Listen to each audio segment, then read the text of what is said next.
you find yourself a curious anachronism. Standing on the banks of the Nile, around 1500 BCE, the sun, a benevolent orb in the cobalt sky, casts long shadows as feluccas with their graceful sails glide by, laden with goods. They're tending to crops you might recognize, like barley and Emor wheat, the staples that fueled this mighty empire. But they're also cultivating things that might surprise you, like flax for linen, which was their go-to fabric. Think breathable, comfortable, and perfect for that desert heat. Everything, from grain storage to labor assignments, was meticulously recorded. While we'll delve deeper into their medical practices later, even in daily life, you'd observe a certain pragmatic approach to health. They understood basic hygiene, used various herbs for ailments, and even had denticias, ancient dentists. Imagine the joy of having a tooth pulled with instruments made of bronze. Makes your next dental appointment seem like a spa day, doesn't it? This attention to detail, from farming to administration to personal health, paints a picture of a society that, despite its grandeur, was deeply rooted in the practicalities of everyday existence. You might feel a gentle hum of activity, a steady thrum of life that has echoed through the centuries, a quiet testament to their enduring legacy. Scribes, wielding their red pens and papyrus scrolls, were the quiet backbone of the administration, their meticulous record-keeping ensuring the smooth functioning of the state. It was a bureaucracy that would make modern governments green with envy, minus the endless email chains. They even had specific officials whose job it was to measure the height of the Nile's annual flood, predicting the bounty or scarcity of the coming year. Talk about job pressure! Imagine having the entire harvest resting on your water level readings. No pressure, just the survival of an entire civilization. Forget your heavy genes. You'd be sweltering. They even grew a type of lettuce, which, interestingly enough, was considered an aphrodisiac by some, because, even ancient Egyptians had their dating concerns. It wasn't all just pyramids and mummies, although those were certainly part of the package. They were practical people, keenly aware of their environment and how to coax life from it. You can almost feel the gentle current, hear the distant squawk of ibis birds, and smell the rich, fertile earth, damp from the recent inundation. This isn't the Egypt of dusty museum exhibits. This is a living, breathing landscape, teeming with quiet industry and ancient rhythms. You might be surprised to learn that the Nile wasn't just a river. It was the very pulse of their civilization, dictating the planting seasons, the transportation of goods, and even their concept of time. Its annual flooding was so predictable, it formed the basis of their calendar, a cycle of inundation, growth, and harvest. This predictable rhythm allowed for an unparalleled stability that few other ancient civilizations experienced, offering a certain tranquil assurance that the bounty of the land would return year after year. As you observe the scene, perhaps you notice a group of individuals working diligently in a nearby field, their movements slow and practiced. Now, imagine the sound of distant hammers tapping, a rhythmic clang that carries on the breeze. You're not just seeing the agricultural heartland, you're sensing the industriousness that built monuments defying millennia. Construction was a massive undertaking, an economy in itself, providing employment and purpose to countless citizens, especially during the off-season for farming when the Nile had receded. They weren't just slapping mud bricks together, they were engineering marvels. We often picture slaves toiling under the lash, a mainstream historical fact often perpetuated by Hollywood. However, while forced labor certainly existed, many large-scale projects, particularly the pyramids, were likely built by skilled, paid laborers and farmers during the annual Nile flood when their fields were submerged. This gave them an alternative form of income and contributed to a sense of national unity, a quiet pride in contributing to something so grand. Historians still argue whether the scale of their workforce truly necessitates a purely slave-driven model, with many modern scholars leaning towards a more complex system of labor and paid workers. It's a fascinating debate, hinting at a more nuanced society than we often imagined. You might also notice the sheer organizational prowess required to manage such a society. And speaking of meticulousness, consider their approach to medicine. While we'll delve deeper into their medical practices later, even in daily life, you'd observe a certain pragmatic approach to health. They understood basic hygiene, used various herbs for ailments, and even had dentists, yes, ancient dentists. Imagine the joy of having a tooth pulled with instruments made of bronze.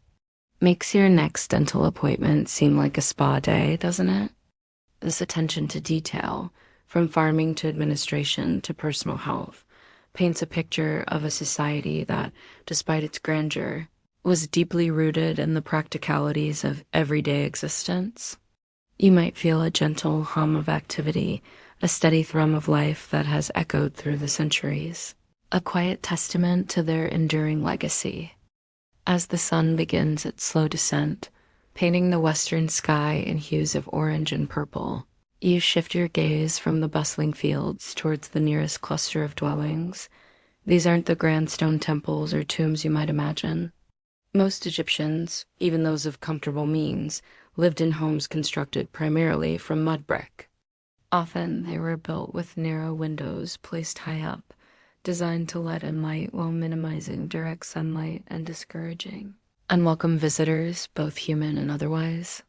The interiors would be surprisingly simple, adorned with woven mats, low stools, and perhaps a wooden chest for storing precious belongings. Dinner would be a modest affair, likely consisting of bread, vegetables, and perhaps some fish from the Nile washed down with beer. Yes, even the children drank a weaker version, as water quality could be questionable. It was their equivalent of a soft drink, far safer than untreated river water. Imagine trying to explain to an ancient Egyptian that your tap water is perfectly safe to drink. They'd probably give you a look of utter bewilderment, perhaps even horror. There wouldn't be much in the way of bulky furniture.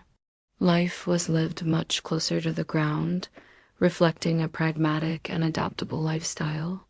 There were no bright electric lights to extend the day. Once darkness fell, activity slowed considerably. Perhaps a single oil lamp would cast flickering shadows, making the everyday seem a little more mysterious, a little more profound. You'd likely hear the distant calls of night creatures, the rustle of reeds by the river, sounds that would lull you into a state of deep relaxation. This wasn't a society driven by relentless pursuit of novelty. It was one that found comfort and purpose and tradition in the unchanging patterns of their world. A deep sense of Mat, the concept of cosmic order and balance, permeated every aspect of their lives, from their laws to their architecture, fostering a society that, for thousands of years, remained remarkably stable and harmonious. Even their games like Senet, an ancient board game, reflected this desire for order and destiny, with players moving pieces based on throws of knuckle bones or sticks rather than dice. It was less about strategy and more about fate.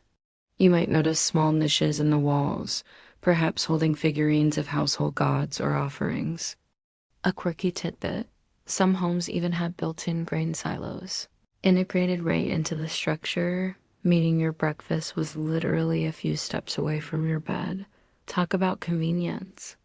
This might sound flimsy to your modern ears, accustomed to concrete and steel, but these humble bricks were excellent insulators, keeping interiors cool in the searing day and surprisingly warm during the cooler desert nights. Imagine the satisfying squelch as the mud was mixed with straw and water, then pressed into molds and left to bake hard under the relentless Egyptian sun. A truly DIY approach to architecture, wouldn't you say? It makes you appreciate your own climate-controlled living space just a tiny bit more. Stepping closer, you observe the layout of a typical home. The family unit was the cornerstone of Egyptian society, a mainstream historical fact that resonates across many ancient cultures. Fathers were typically the head of the household, responsible for providing, while mothers managed the home and raised the children. However, and this might surprise you, Egyptian women enjoyed considerably more rights and freedoms than their counterparts in many other ancient civilizations. They could own property, conduct business, initiate divorce, and even represent themselves in legal matters. You might even stumble upon a female scribe or priestess quietly performing her duties. While not equal to men in all respects, their status was remarkably progressive for the era, a testament to a society that recognized the value of all its members, regardless of gender. Historians still argue whether this unique status stemmed from religious beliefs about the feminine divine or simply practical considerations in a society reliant on everyone as contributions. Either way, it's a refreshing detail. As dusk deepens, you can almost hear the gentle murmur of conversation from within these homes, perhaps the clatter of a cooking pot or the soft lullaby sung to a sleepy child. Life revolved around the cycles of the sun and the Nile, a rhythm that instilled a sense of patience and continuity. There were no bright electric lights to extend the day. Once darkness fell, activity slowed considerably. Perhaps a single oil lamp would cast flickering shadows, making the everyday seem a little more mysterious, a little more profound. You'd likely hear the distant calls of night creatures, the rustle of reeds by the river, sounds that would lull you into a state of deep relaxation. This wasn't a society driven by a relentless pursuit of novelty. It was one that found comfort and purpose in tradition, in the unchanging patterns of their world. A deep sense of Mat, the concept of cosmic order and balance, permeated every aspect of their lives, from their laws to their architecture, fostering a society that, for thousands of years, remained remarkably stable and harmonious. Even their games, like Senet, an ancient board game, reflected this desire for order and destiny, with players moving pieces based on throws of knucklebones or sticks rather than dice. It was less about strategy and more about fate. As the first hints of dawn began to stretch across the eastern desert, painting the sky in soft mauves and rosy pinks, you imagine the quiet stirrings within those mud brick homes. The smell of wood smoke might begin to drift from small cooking fires as families prepare for the day ahead. Far from being dusty and unkempt, ancient Egyptians were remarkably fastidious. Beyond the wigs, clothing was typically made of white linen, light and breathable for the climate. Imagine the gentle buzz of voices, the bartering over goods, the rustle of baskets, and the occasional bray of a donkey. Board games like Senet, as mentioned before, were popular, offering a chance for strategic thinking and a bit of friendly competition. Music, often played on harps, lutes, and flutes, would provide a soothing soundtrack to everyday life and special occasions. Imagine listening to the gentle strains of a lute as the day wound down, a perfect accompaniment to the fading light. It was a world that valued moments of peace and quiet enjoyment, a stark contrast to our often frenzied modern pace. You'd find a rhythm here that encouraged you to slow down, to breathe, and to simply be present in the ancient moment. It's a subtle reminder that sometimes the most profound experiences are found in the everyday, the quiet hum of life unfolding. Here, farmers would sell their produce, artisans their wares, and merchants exchange goods from distant lands. This wasn't just a place to buy necessities. It was where news was exchanged, gossip shared, and connections made. It was the ancient world's version of social media, but with more fresh dates and fewer cat videos. You'd find everything from pottery and textiles to exotic spices and perhaps even a curious pet monkey if you knew the right vendor. Men often wore kilts or loincloths, while women favored simple sheath dresses. But simplicity didn't mean a lack of adornment. Jewelry was incredibly popular, from elaborate collars adorned with semi-precious stones to intricate bracelets and rings. A quirky tidbit, even working-class people would wear simple amulets for protection or good luck, perhaps a scarab beetle or the Eye of Horus. These weren't just pretty baubles. They were imbued with spiritual significance, a quiet layer of magic woven into the fabric of daily life. Historians still argue whether the widespread use of protective amulets stemmed from deep-seated superstition or a practical attempt to exert control over an often unpredictable world. Perhaps a bit of both. You'd likely see them washing in the Nile or using basins of water drawn from it, applying perfumed oils to their skin, and even using a form of toothpaste made from ingredients like frankincense and myrrh. And don't forget the elaborate wigs worn by both men and women, meticulously styled and often scented. These weren't just for fashion. They also offered protection from the harsh sun and could be removed to avoid lice. Imagine the effort involved in maintaining one of those elaborate creations, a true commitment to looking good. Even in ancient times, it puts your morning routine into perspective, doesn't it? For many, especially those involved in agriculture, the day began early, tied to the relentless rhythm of the sun. You might see individuals heading towards the fields with their simple tools, hoes made of wood and copper, baskets woven from reeds. Their implements were basic, yet incredibly effective for the fertile Nile soil. It makes you realize just how much ingenuity can be found in simplicity, long before the age of tractors and complex machinery. One of the most profound aspects of their daily existence, a mainstream historical fact, was the importance of personal appearance and hygiene. Now let's talk about their sense of style. You might also observe the vibrant market scenes, a hub of daily activity and social interaction. Even their leisure activities reflected a preference for quiet contemplation and communal enjoyment. Board games like Senet, as mentioned before, were popular, offering a chance for strategic thinking and a bit of friendly competition. Music, often played on harps, lutes, and flutes, would provide a soothing soundtrack to everyday life and special occasions. Imagine listening to the gentle strains of a lute as the day wound down, a perfect accompaniment to the fading light. It was a world that valued moments of peace and quiet enjoyment, a stark contrast to our often frenzied modern pace. You'd find a rhythm here that encourages you to slow down, to breathe, and to simply be present in the ancient moment. It's a subtle reminder that sometimes the most profound experiences are found in the everyday, the quiet hum of life unfolding. Beyond the domestic sphere and the bustling markets, another crucial aspect of ancient Egyptian life and a mainstream historical fact was their deep and pervasive religious belief system. It wasn't just a Sunday affair. Religion permeated every single aspect of their existence, from the rising of the sun to the flooding of the Nile, from birth to death. You had Re, the sun god, sailing his boat across the sky each day, Osiris, the god of the afterlife and resurrection, Isis, the protective mother and goddess of magic, and countless others. When a farmer sowed his seeds, he might offer a silent prayer to Osiris for a bountiful harvest.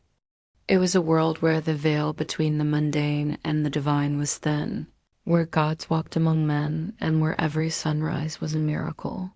You'd find a sense of profound peace in this belief, a quiet acceptance of the cycles of life and death, and the comforting assurance that the gods were always watching, always guiding. When a woman gave birth, she would invoke the protection of Tariq, the hippopotamus goddess of childbirth. Death, far from being an end, was seen as a transition to another realm, a journey to the field of reeds.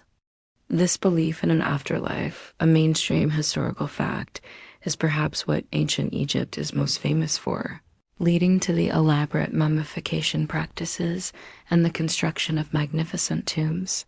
You might imagine the quiet solemnity of a funeral procession, the wailing of professional mourners, and the careful preparations for the journey to the west. Each deity had their own cults, their own sacred animals, and their own specific rituals. A quirky tidbit, the god Thoth, often depicted with the head of an ibis or a baboon, was the god of writing, knowledge, and magic. Scribes would often offer a drop of water from their inkwells before starting their work, a small tribute to the deity who oversaw their craft. It was a charming little superstition, a quiet acknowledgement of the divine inspiration behind their meticulous work. Historians still argue whether the Egyptians truly believed in a literal journey through the underworld, or if their elaborate funerary practices were more symbolic, designed to ensure a peaceful transition and eternal sustenance for the deceased. You'd see temples dedicated to a vast pantheon of gods and goddesses, each embodying different aspects of the natural world and human experience. You might observe a procession of priests, their heads shaved, clad in pristine white linen, moving with measured steps through the temple courtyards. The air would be thick with the scent of offerings, perhaps bread, beer, or flowers, laid before the statues of the gods. These rituals were not just for show. They were believed to maintain Mate, the cosmic order and balance of the universe. Without these daily offerings and prayers, the sun might not rise, the Nile might not flood, and chaos could descend. It was a heavy responsibility, resting on the shoulders of the priesthood and, ultimately, the pharaoh, who was considered a living god. Imagine the quiet reverence as a priest performs a ritual, the scent of incense heavy in the air, the soft chanting echoing through the stone halls. It was a world where the divine was not distant, but intimately present, influencing every decision and offering comfort in an often unpredictable world. Their gods were not abstract concepts, but vivid, often animal-headed, beings with distinct personalities and domains. The temples themselves were not just places of worship. They were economic powerhouses, owning vast tracts of land, employing numerous people, and serving as centers of learning and administration. Even the simplest acts of daily life were imbued with religious significance. This deep spiritual connection provided a framework for understanding the world, offering comfort in times of hardship and a sense of purpose in life. It was a world where the veil between the mundane and the divine was thin, where gods walked among men, and where every sunrise was a miracle. You'd find a sense of profound peace in this belief, a quiet acceptance of the cycles of life and death, and the comforting assurance that the gods were always watching, always guiding. As our quiet journey through ancient Egypt continues, let's turn our attention to the meticulous preparations for the afterlife, a practice that defines much of what we know about this civilization. The elaborate process of mummification, a mainstream historical fact, wasn't just about preserving the body. It was believed to be absolutely essential for the deceased to successfully navigate the journey to the field of reeds, their eternal paradise. Imagine the careful, unhurried movements of the embalmers, working in designated workshops, often near the necropolis, under the watchful gaze of Anubis, the jackal-headed god of embalming. This desiccation process was critical to prevent decay. Imagine the body lying in a bed of this granular substance, slowly transforming over many days. For royalty and the wealthy, this could include everything from furniture, clothing, and food to chariots, boats, and even pets. These items weren't just sentimental. They were believed to be tangible necessities for the deceased's continued existence in the afterlife, ensuring they lacked for nothing. You might picture a beautifully crafted golden mask covering the face, or intricate jewelry adorning the mummy, designed not just for earthly display but for celestial beauty. Even ordinary Egyptians, though their means were more modest, would be buried with items they cherished or believed useful, like simple tools or loaves of bread. After drying, the body would be meticulously cleaned, oiled, and then wrapped in countless layers of linen and bandages, often adorned with amulets and protective spells slipped between the layers.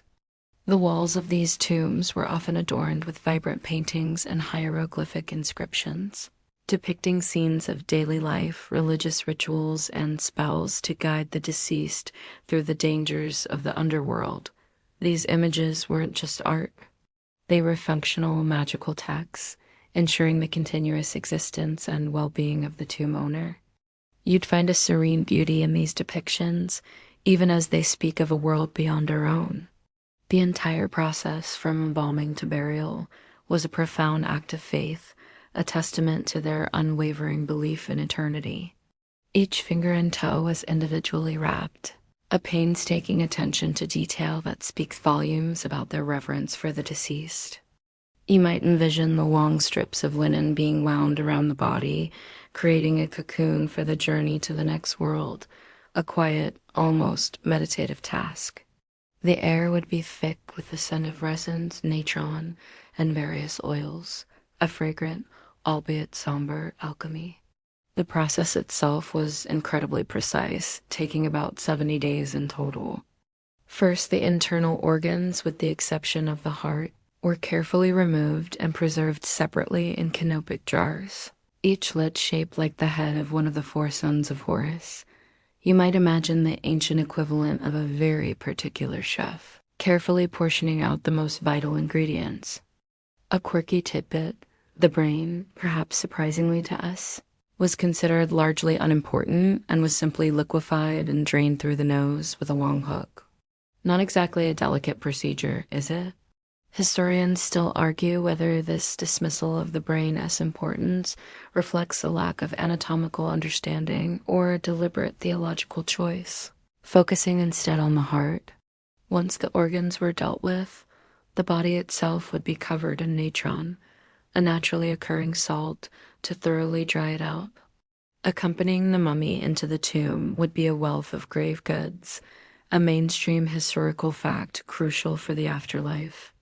The tomb itself was considered the eternal home, ranging from grand, elaborately decorated subterranean complexes for pharaohs to simpler, rock-cut chambers for commoners. The walls of these tombs were often adorned with vibrant paintings and hieroglyphic inscriptions, depicting scenes of daily life, religious rituals, and spells to guide the deceased through the dangers of the underworld. These images weren't just art. They were functional, magical texts, ensuring the continuous existence and well-being of the tomb owner. You'd find a serene beauty in these depictions, even as they speak of a world beyond our own. The entire process, from embalming to burial, was a profound act of faith, a testament to their unwavering belief in eternity. Having explored the sacred rituals surrounding death, let's now consider the living, specifically the fascinating world of ancient Egyptian childhood and education. You might imagine children running wild and free along the Nile. And while there was certainly play, their upbringing was far more structured than you might initially assume. From a very young age, children were integrated into the rhythms of daily life, learning practical skills from their parents. Boys would typically follow their fathers into the fields or workshops, learning trades like farming, pottery, or carpentry. You might see them playing with wooden animals, rag dolls, or even rudimentary board games. They learned about textiles, food preparation, and household management, skills that were highly valued. As we discussed earlier, Egyptian women held a surprisingly elevated status, and a well-managed household was seen as a testament to a woman's skill and intelligence. So while their education might have differed, it was no less essential. It paints a picture of a society that, despite its ancient setting, recognized the importance of cultivating knowledge and skills from a young age, preparing each generation to contribute to the enduring legacy of Egypt. They also enjoyed outdoor activities, like swimming in the Nile or playing games that involved throwing and catching. There was a balance between practical training, academic rigor, and the simple joys of childhood. You can almost hear their laughter echoing across the desert, as timeless as the pyramids themselves. Girls, a mainstream historical fact, were taught domestic skills by their mothers, preparing them to manage a household. There were no iPads, of course, but plenty of hands-on learning from the get-go. However, for a select few, especially boys from elite families, formal education was a distinct possibility. These were the lucky ones destined for roles as scribes, priests, or administrators. Imagine a dimly lit schoolroom, perhaps a corner of a temple or bustling government office, where young boys sat cross-legged, painstakingly copying hieroglyphs onto ostraca, pottery shards, or limestone flakes, the ancient world's equivalent of scrap paper. Papyrus was far too expensive for daily practice, so they recycled. A quirky tidbit: some of these ostraca still bear the smudges and corrections of these young students, offering a charming, tangible link to their ancient lessons. You can almost feel their frustration with a particularly tricky character, can't you? Historians still argue whether the rote memorization of texts or a more creative interpretation of knowledge was emphasized in these early Egyptian schools. The curriculum was rigorous, focusing heavily on writing, arithmetic, and religious texts. Mastering hieroglyphic script was a colossal undertaking, requiring years of dedicated practice. You'd learn not just the beautiful pictorial characters, but also hieratic and demotic scripts, more cursive forms used for everyday writing. Imagine trying to learn 3 different alphabets at once, all while trying to keep your reed pen from smudging. Arithmetic was crucial for managing granaries, surveying land after the annual flood, and calculating tribute. And religious texts were fundamental for understanding their world and their place within it. It was a well-rounded education designed to produce competent and devout citizens. Beyond the formal lessons, children also learned through play, albeit with simpler toys than we have today. For girls, while formal schooling was less common, they certainly weren't idle. They learned about textiles, food preparation, and household management, skills that were highly valued. As we discussed earlier, Egyptian women held a surprisingly elevated status, and a well-managed household was seen as a testament to a woman's skill and intelligence. So, while their education might have differed, it was no less essential. It paints a picture of a society that, despite its ancient setting, recognized the importance of cultivating knowledge and skills from a young age, preparing each generation to contribute to the enduring legacy of Egypt. Now, let's turn our attention to the fascinating world of ancient Egyptian governance and leadership, particularly the role of the pharaoh. This wasn't just a king or a political leader. The pharaoh was seen as a living god, a divine intermediary between humans and the extensive pantheon of deities. They controlled the land, the army, the justice system, and the religious establishment. Every major project, from the construction of temples to the vast irrigation systems, was undertaken in their name. This centralized authority allowed for incredible feats of engineering and organization, shaping the very landscape of Egypt. A quirky tidbit: the pharaoh even had a specific washing of the feet ceremony each morning, where priests would ritually cleanse the pharaoh's feet, symbolizing the purification of the land and the divine readiness for ruling. It was an oddly intimate yet profoundly sacred daily ritual. Historians still argue whether the pharaoh as divine status was genuinely believed by the populace, or if it was primarily a political tool for maintaining control and stability. Perhaps it was a complex blend of both, a convenient belief system that also served practical purposes. This mainstream historical fact formed the very bedrock of their political and religious system. You'd find a hierarchy of viziers, treasurers, overseers of granaries, chief scribes, and countless other officials. These were the highly educated elites we touched upon earlier, fluent in hieroglyphs and arithmetic, managing everything from tax collection to justice administration. Imagine a labyrinthine palace bustling with scribes hunched over papyrus rolls, officials debating water distribution, and messengers scurrying with important dispatches. It was a well-oiled machine, ensuring the smooth operation of a civilization that spanned thousands of years. Imagine the sheer weight of responsibility on one individual's shoulders, not just to rule, but to maintain Ma'at, the cosmic order, ensuring the sun rose, the Nile flooded, and prosperity reigned. You'd likely feel an almost palpable aura of sacred authority whenever the pharaoh appeared, whether in grand processions or in the solemn rituals of the temple. The power of the pharaoh was absolute, at least in theory. Beneath the pharaoh, a vast and complex bureaucracy managed the day-to-day affairs of the sprawling empire. The legal system, while ultimately stemming from the pharaoh's authority, was administered by a system of courts and local officials. Justice ideally aimed to uphold that, ensuring fairness and order. While we often think of Egypt as peaceful, they certainly had their share of conflicts, defending their borders, suppressing rebellions, and sometimes expanding their influence into neighboring lands like Nubia or the Levant. Imagine the sight of an Egyptian army on the march, disciplined ranks of archers, spearmen, and chariots, all moving with quiet determination.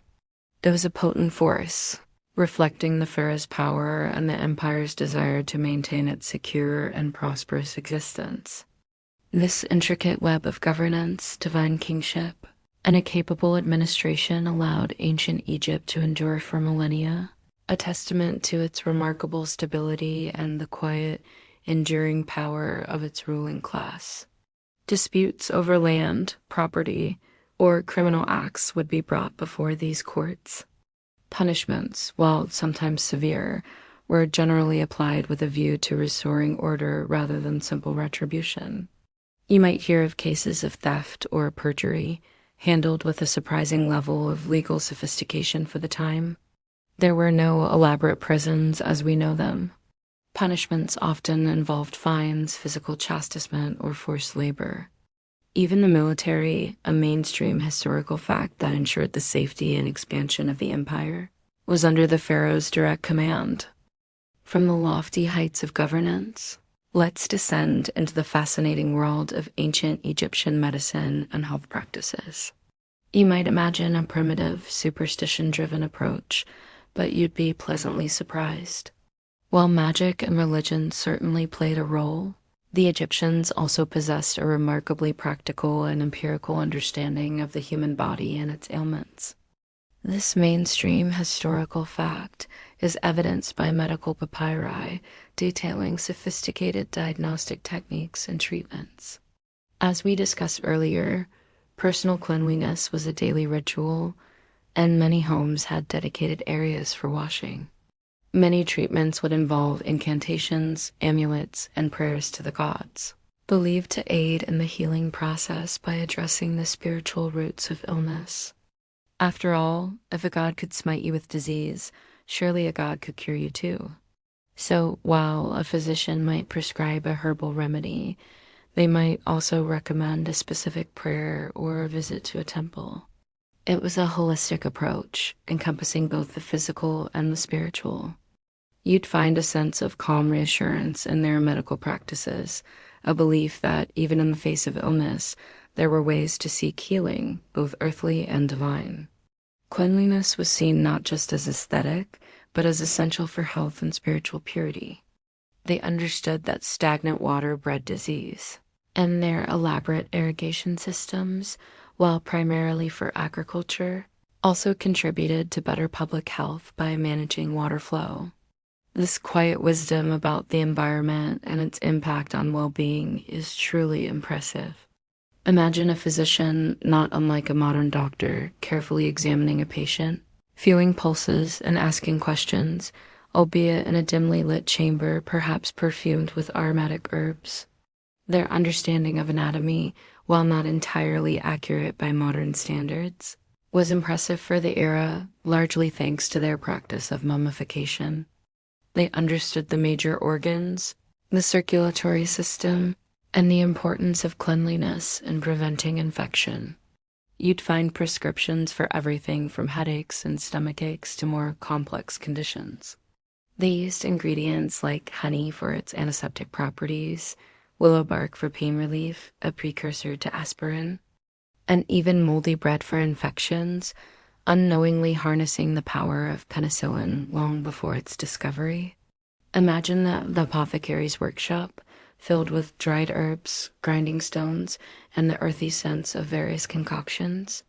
It was a quieter, slower form of medicine, based on the observation and generations of accumulated knowledge. They even had specialized doctors, a quirky tidbit, with some physicians focusing on specific areas, like dentists or ophthalmologists. Imagine going to a specialist for your eye troubles in 1500 BCE. Makes your yearly checkup seem pretty straightforward? Historians still argue whether the medical knowledge gleaned from mummification was truly integrated into general medical practice, or if it remained somewhat separate, given its sacred nature. Their pharmacopoeia was extensive, relying heavily on herbal remedies derived from plants, minerals, and even animal products. Beyond treating illness, preventative medicine and hygiene were also deeply valued. For all their practical knowledge, the line between medicine and magic was often blurred. Many treatments would involve incantations, amulets, and prayers to the gods, believed to aid in the healing process by addressing the spiritual roots of illness. After all, if a god could smite you with disease, surely a god could cure you too. So, while a physician might prescribe a herbal remedy, they might also recommend a specific prayer or a visit to a temple. It was a holistic approach, encompassing both the physical and the spiritual. You'd find a sense of calm reassurance in their medical practices, a belief that even in the face of illness, there were ways to seek healing, both earthly and divine. Having considered the Egyptian approach to health, let's now drift into the surprisingly intricate world of ancient Egyptian artistry and craftsmanship. This wasn't merely about creating beautiful objects. Every piece of art, every carved relief, every painted tomb wall served a profound purpose, often religious or magical. The statues, whether towering effigies of pharaohs or serene depictions of deities, were designed to convey permanence, divine power, and eternal stillness. These colors, despite their ancient origins, retain an astonishing vibrancy today, a testament to the quality of the materials and the skill of the artisans. You'd find intricately carved wooden furniture, elegant pottery, woven baskets, and stunning jewelry fashioned from gold, silver, and precious stones. Their understanding of stone carving, metallurgy, and glassmaking was truly exceptional for their time. You might ponder the sheer physical effort required to quarry and shape massive stone blocks, or the incredible patience needed to weave fine linen fabric. It speaks to a society that revered skill and dedication, where artisans were not just laborers, but valued contributors to the nation's enduring legacy. Their artistry wasn't for fleeting trends, but for eternity, a soothing testament to their deep connection with the sacred and the enduring. Think of the delicate filigree work, the masterful inlay of turquoise and carnelian, or the gleaming surfaces of polished bronze mirrors. These weren't just functional items. They were objects of beauty, reflecting a society that valued aesthetic pleasure even in the mundane. The quiet hum of a potter's wheel, the gentle clang of a metalsmith's hammer, the precise strokes of a jeweler, these were the sounds of creativity, transforming raw materials into treasures. Imagine a painter, perhaps lying on their back in a tomb chamber, carefully applying rich blues from lapis lazuli, earthy reds from ochre, and brilliant yellows from orpiment. Each color had symbolic meaning: green for fertility, blue for the heavens, red for life and passion. It makes you realize that even their palette was a language. You might observe the deliberate frontality of the figures, their rigid poses, and the idealized forms, characteristics that evoke a sense of timelessness rather than dynamic action. A quirky tidbit: to ensure consistency, Egyptian artists often used a grid system, drawing a network of squares on the surface before beginning their work. This wasn't about stifling creativity, but rather about ensuring the correct proportions and maintaining the sacred canon of art. Historians still argue whether this adherence to strict artistic conventions indicates a lack of individual artistic expression or a profound respect for tradition and collective purpose. This mainstream historical fact means that Egyptian art remained remarkably consistent for thousands of years, adhering to strict conventions that ensured its efficacy. Imagine a quiet sculptor's workshop, the rhythmic tap-tap-tap of hammer on chisel, as an artisan meticulously brings a block of stone to life, following established rules of proportion and representation. The most iconic forms of Egyptian art, of course, are the colossal statues and the vibrant tomb and temple paintings. The colors used in their paintings were derived from natural minerals, ground into fine pigments and mixed with a binder, often a form of gum arabic. Beyond the monumental art, Egyptian craftsmen produced an astonishing array of everyday objects and exquisite luxury goods. The mastery of materials, from the hardest granite to the most delicate papyrus, was a hallmark of Egyptian craftsmanship. Their understanding of stone carving, metallurgy, and glassmaking was truly exceptional for their time. You might ponder the sheer physical effort required to quarry and shape massive stone blocks, or the incredible patience needed to weave fine linen fabric. It speaks to a society that revered skill and dedication, where artisans were not just laborers, but valued contributors to the nation's enduring legacy. Their artistry wasn't for fleeting trends, but for eternity, a soothing testament to their deep connection with the sacred and the enduring. Let's shift our gentle gaze from the timeless art to the dynamic world of ancient Egyptian trade and economy. Far from being an isolated civilization, Egypt was a central player in the ancient world's network of exchange, driven by the fertile bounty of the Nile and its strategic geographic position. This mainstream historical fact meant a constant flow of goods, ideas, and even people, shaping the very fabric of their society.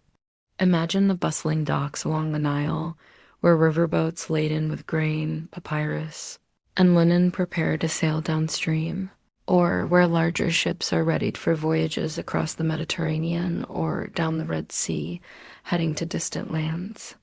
Money as we know it, standardized coinage, didn't exist until much later. Instead, goods were exchanged based on their value, often measured in units of copper, silver, or grain. Though these were abstract units of account rather than physical currency, you might witness a farmer exchanging a certain amount of barley for a new tool, or a potter trading his wares for a bolt of linen. It required a keen sense of value and a willingness to negotiate, a quiet dance of reciprocal needs. This system fostered a sense of direct interaction and perhaps a deeper appreciation for the tangible value of goods. The Nile, as ever, was the lifeblood of their internal economy. Egyptian innovations, like their construction techniques or medical knowledge, spread to neighboring lands, while foreign influences, from Syrian art to Aegean pottery, found their way into Egypt. It was a subtle, continuous cross-pollination that enriched their culture. You might feel a faint echo of distant lands in the marketplace, a whisper of diverse cultures mingling quietly under the Egyptian sun, a testament to their enduring interconnectedness with the wider ancient world. You'd see countless boats and barges, from small papyrus skiffs to large wooden vessels, transporting goods up and down the river, acting as the primary highway of the nation. Gold from the Nubian mines was particularly prized, making Egypt a magnet for foreign merchants.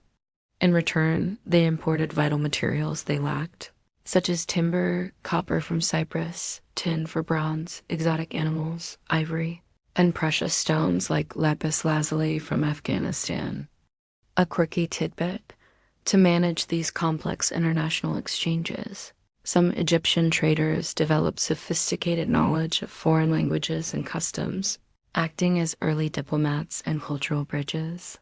It was an ancient form of globalism, albeit at a much slower pace than today's frenetic markets. Historians still argue whether the Egyptian state directly controlled all major foreign trade, or if private merchants played a more significant, albeit less documented, role. It was a quieter, slower form of transport than our modern methods, but incredibly efficient for moving bulk goods. Imagine the gentle splash of oars, the creak of wooden hulls, and the distant calls of boatmen, a constant soundtrack to their commercial life. This internal trade ensured that different regions of Egypt, each with its own specialties, could exchange goods, creating a self-sufficient yet interconnected nation. For international trade, Egypt was rich in certain resources, primarily grain, linen, papyrus, and gold, which they exported.